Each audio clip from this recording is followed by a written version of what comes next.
Hi everyone, we are live. Welcome to the Europe session. I'm here with Homer Hamidi and Claudia Kinsania, and we're all from Europe, and I'm gonna introduce them. So, oh, we lost. Well, we'll keep going. So basically, what is gonna happen is each speaker is gonna have 10 minutes to speak a little bit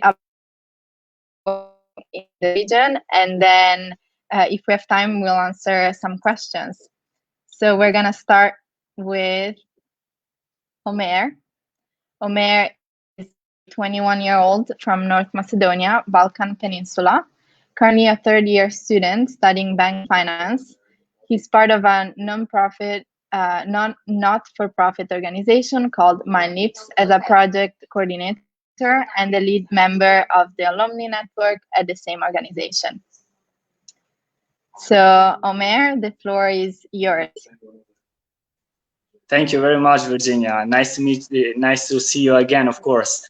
So, hello to everybody. I hope you are all good and safe. First of all, I would like to say that it is my pleasure, of course, to be talking and having a speech in front of you guys. So, as Virginia mentioned briefly, I am from a very small country called North Macedonia, which is in the Europe. So my speech will be focused on three main points, I would say, which the first one would be explaining to you briefly the situation in North Macedonia, the issues that we are having here. Then I'll be talking for the youth in our country and the project that we are working on with the youth. So just to give you a clear view, because I believe most of you don't know where North Macedonia is or what country it is. So North Macedonia has approximately 2 million people and has different nationalities inside, such as Macedonians, who are a majority together with Albanians as the second most percentage of population. And we have minorities such as Turkish, Roma, Bosnians, Serbians, etc. So basically, we are quite a small country. But the interesting part is that even though we are such a small country, we have many issues, unfortunately, and problems that are really affecting our country for bad. And those things are things that we are dealing for years now. So it's not something that recently happened. And the most problematic thing is that we still do not have a solution for those problems. The main problem, I would say, and the most important one is that our country is having a bad, I would say, whole system of governing the state. And what I do mean by that is that we are a country where the corruption rate is very high. Institutions do not work properly. The average unemployment rate, for instance, is quite high, it's above 20%. We have a very oriented politics system where everything goes through them, and they are, I would say, misusing their positions for personal benefits, something that we are suffering, something that citizens and the youth are suffering. Another, I would say, very important factor that is concerning us and the future of our country is the immigration rate, especially where the youngsters who are leaving for what they believe a better life. So all of those factors are very connected with each other because just to give you like a clear number, for example, we have a tremendous migration number such as 360,000 people who moved out of country for only 8 years. So when you see this number, there has to be something wrong, right?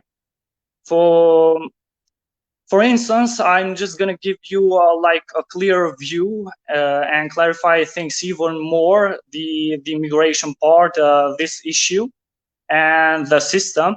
For example, there are several cases that we have heard of from graduated friends, from friends of friends, who cannot find a job for years after graduate. And do you know the reason why?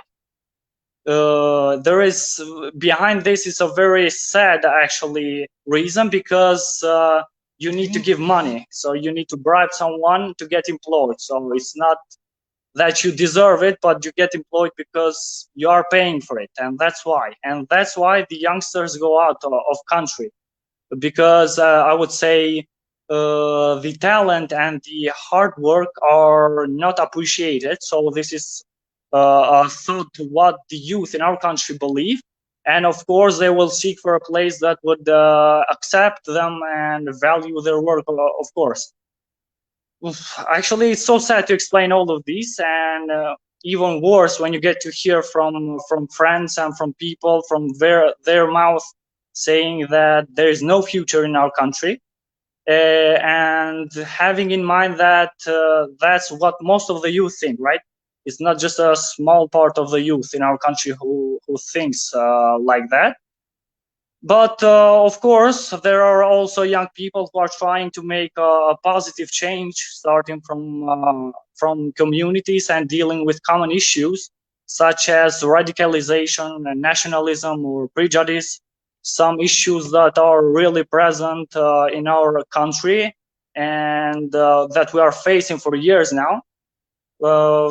And now you are probably wondering, why am I focusing so much on those negative things about our country? The reason is that we have had, how to say, enough. So we should definitely raise our voice outside of the borders. So because if we don't work for the sake of our country, nobody will. So our moral job is to do our part with the help of the, I would say, outsiders, with organizations that are international, and the youth from Europe and around the world.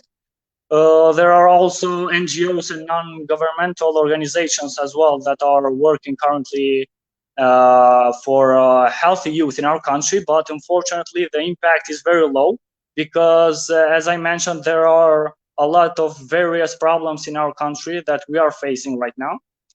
And as Virginia mentioned in the beginning of my introduction, I am currently now part of an international non-profitable organization, which is called the Mind Leaps, with its base in New York City, where I am working and involved as the project coordinator and the lead member of the Mind Leaps Youth Alumni Network, which is a project that is supported by the US Embassy in Skopje, which as a goal has to build a motivated group of young leaders from different backgrounds.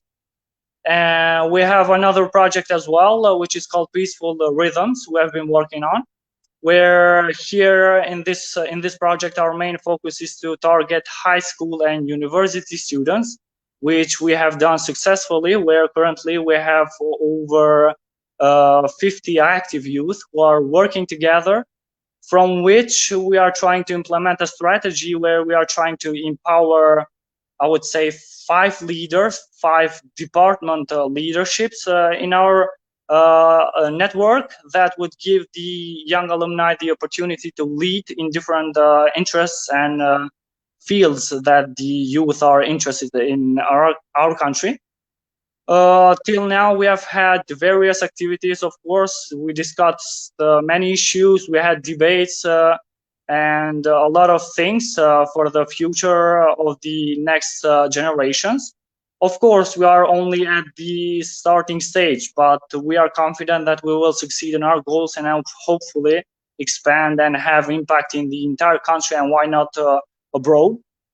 For the moment, with Mind Leaps, we are working on to create and establish a local NGO with local and international board members who have a clear idea on the needs of the youth in North Macedonia, that will be working closely onto the issues that we are facing, with the goal, of course, to create a healthy and a strong youth that I would say their voice would be heard of and would have a positive impact, because I really believe that a lot of youth are just waiting for a little push, or just like I did, for example, wait for it. So why not working on them so they can, how to say, unleash their ability of change? also, just for the end, I've also mentioned a lot the positive impact. So, but to have a positive impact as a youngster, you have to think beyond yourself, and that's how you succeed on your mission. So that would be also as a message to the youngsters that are watching right now. And that would be all from my side. Back to you, Virginia. Thank you. Thank you so much, Omer. That was so wonderful to hear you speak and to speak about the realities that are going on in North Macedonia and how, as youth, we are trying and you're trying to overcome and better those realities for future youth. So thank you for sharing your story. And now we're going into Claude Akinsanya.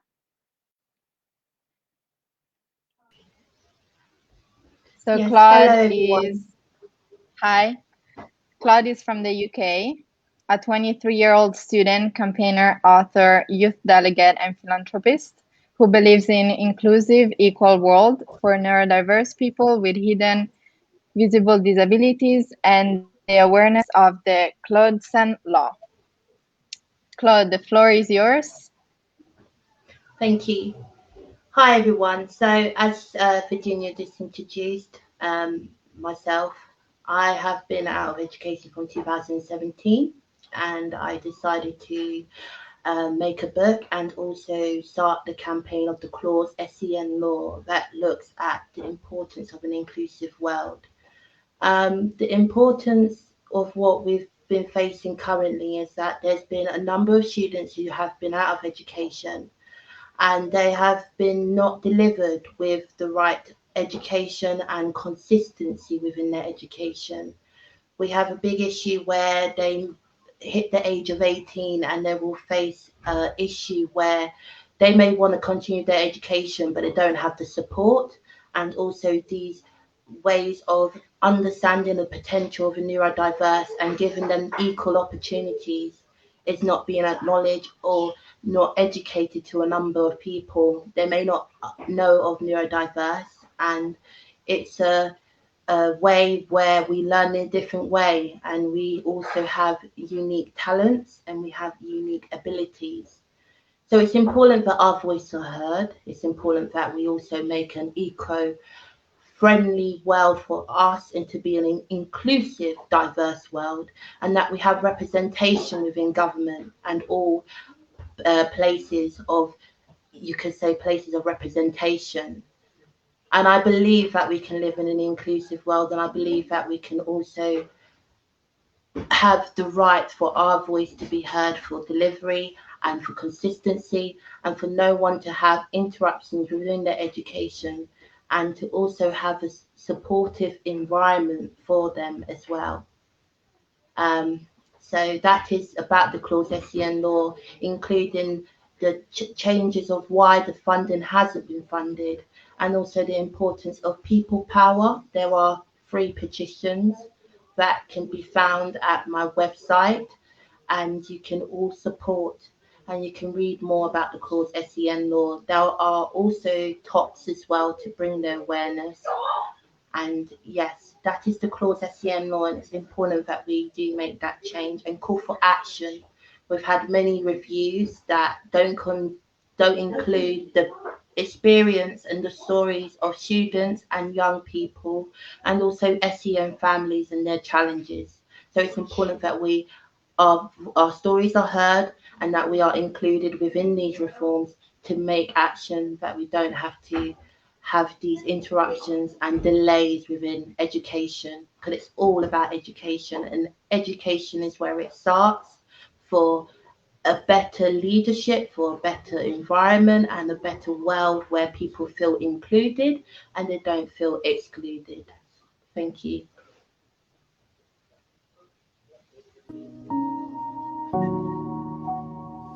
Hello, and my name is Claude. I am a 23-year-old that's been out of education from 2017, and this video is about my story of being out.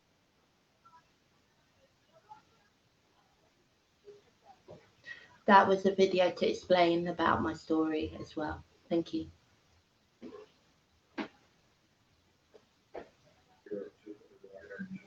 Thank you so much for your presentation, Claude.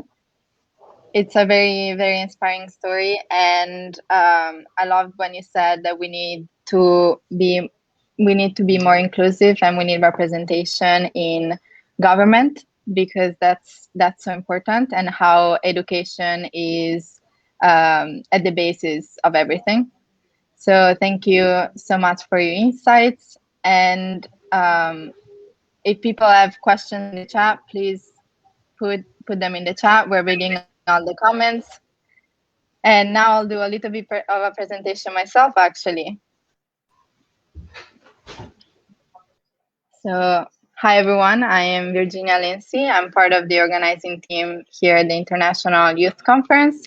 I am a ballet dancer with American Ballet Theatre, and I'm also part of the organization Candlelighters New York City, and a huge advocate for the arts, because arts can be used for social change, and I truly believe that. My story began around 4 years ago when I first started volunteering for the organization Candlelighters, which is an organization that works with families and kids that have cancer and supports them through their journey of treatment.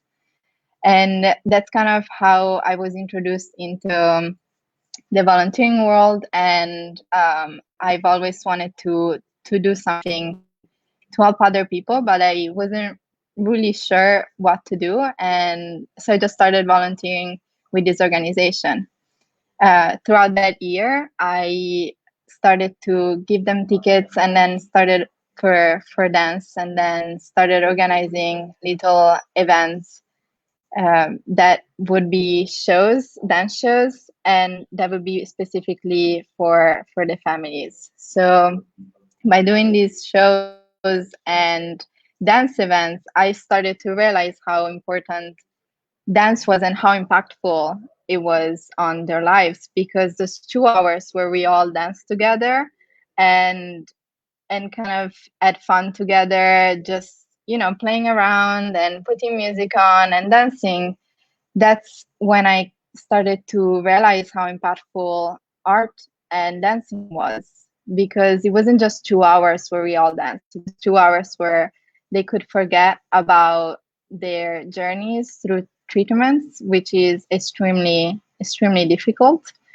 and where we could all take a break from our normal lives and just be there and enjoy and be joyful and happy. And that's when I started to realize the power that dance has and that can have in people's lives, especially kids. So I started to do a little bit of research and to talk to people that were changing the world using arts. And I started to realize how powerful it is, in a sense that it creates joy, communities. It helps with kids' determination, self-esteem, great, and much more. And that's when I kind of thought, okay, I think arts can be used as a tool to create social change. And from there, I actually did the training with Omer.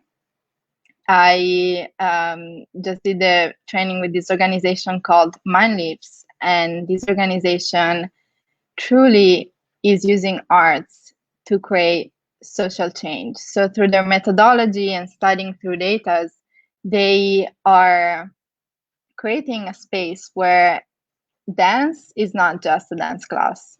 Dance is used as a tool to reintroduce kids to education.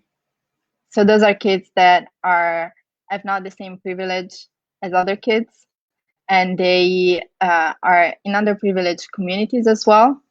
So that's having the dance class is not just a place for them just have fun for a few hours. It's a place for them to truly take a break from their lives and start thinking and building for their next lives.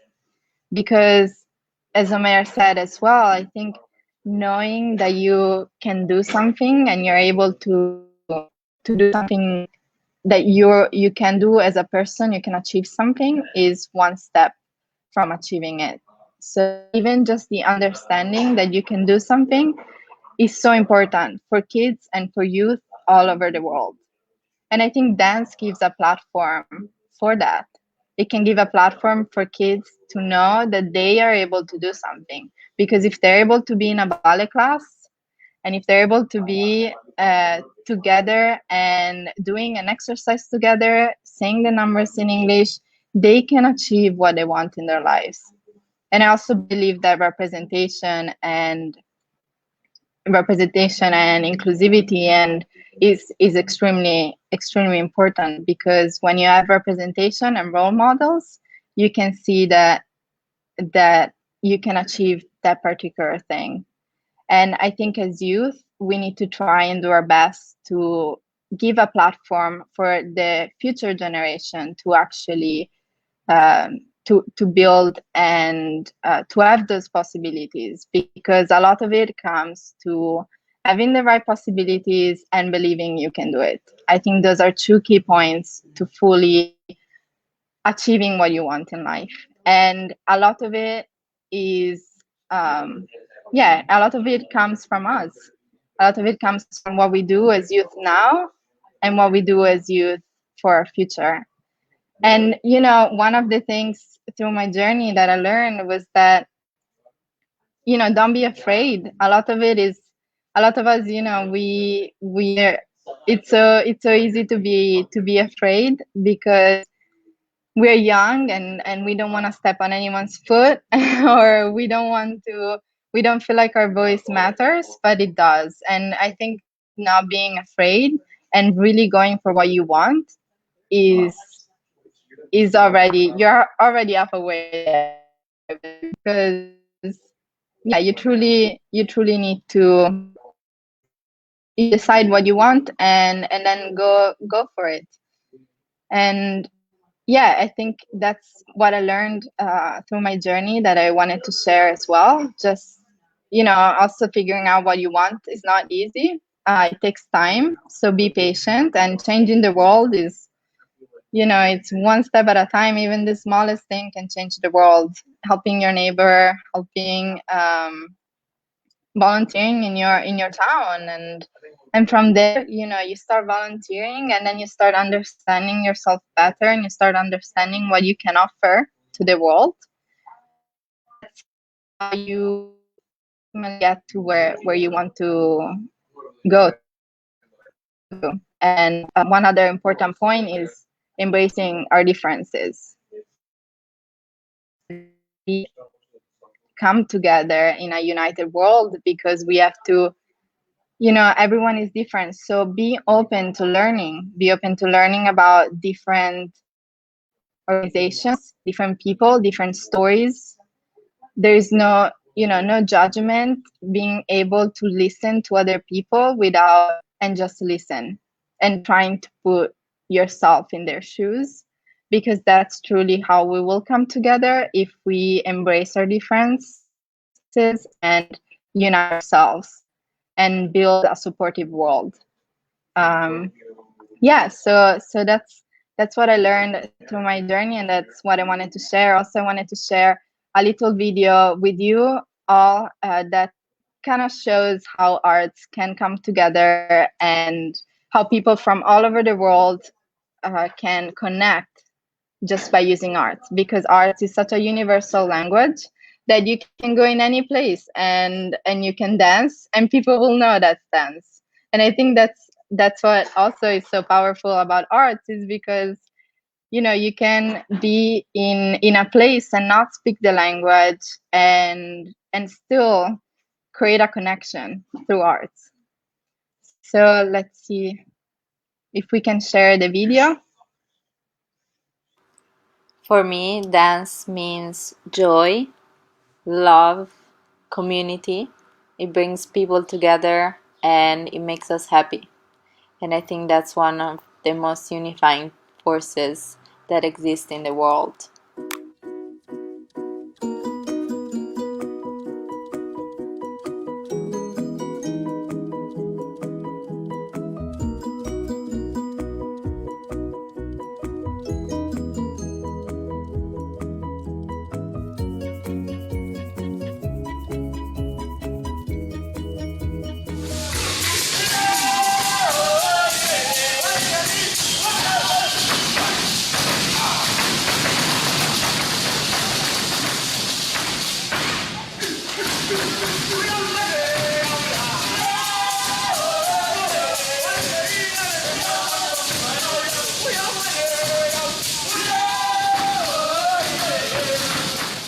Unë jam Amni Zeneli, unë në vallëzim jam kyç që në moshë shumë të re. Pra, vallëzimi për mua është një art në vete, e cila referohet lëvizjeve trupore, ku përcillet me muzikë apo ritëm. Por në një fjalë mund të themi se çdo artist apo çdo vallëtar flet më shumë përmes shpirtit.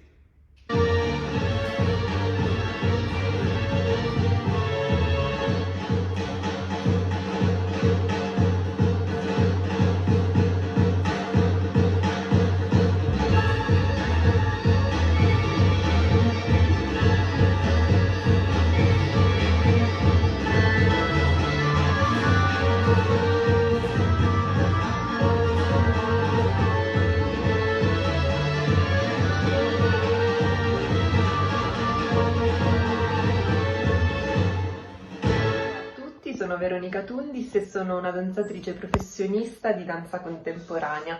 Oggi vi racconto cosa rappresenta per me la danza. Per me la danza è sempre stato un porto sicuro, un luogo in cui riuscire a conoscermi a fondo e mettermi anche alla prova.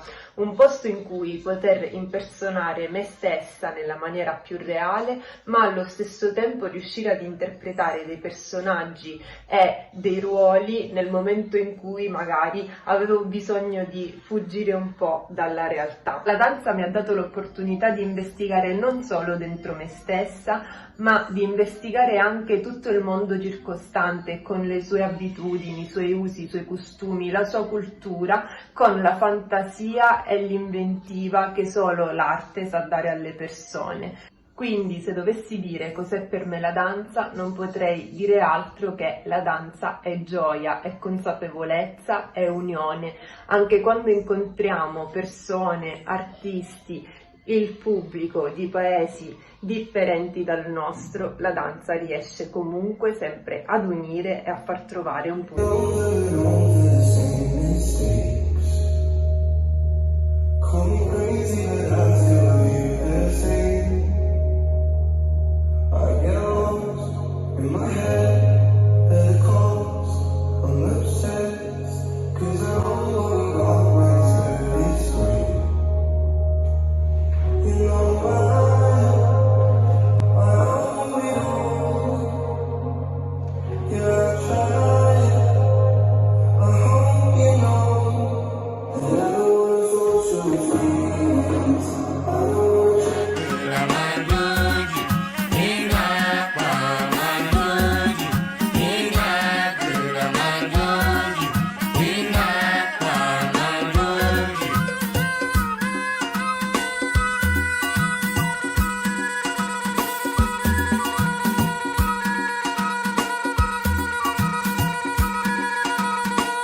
Well, for me, dance is to connect to my spirit and my real self and to express everything I cannot express with my words, and to truly contact to my joy and happiness and all the feelings.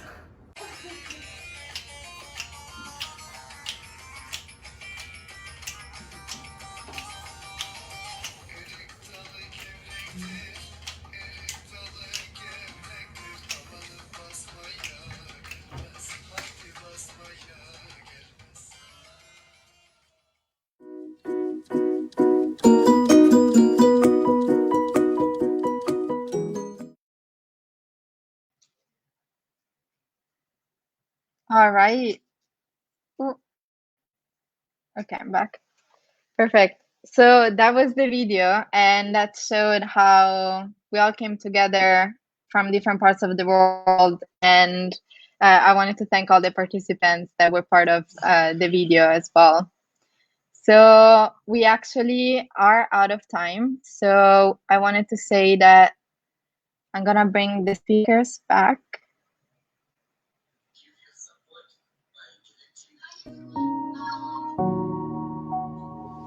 Hello. Am I?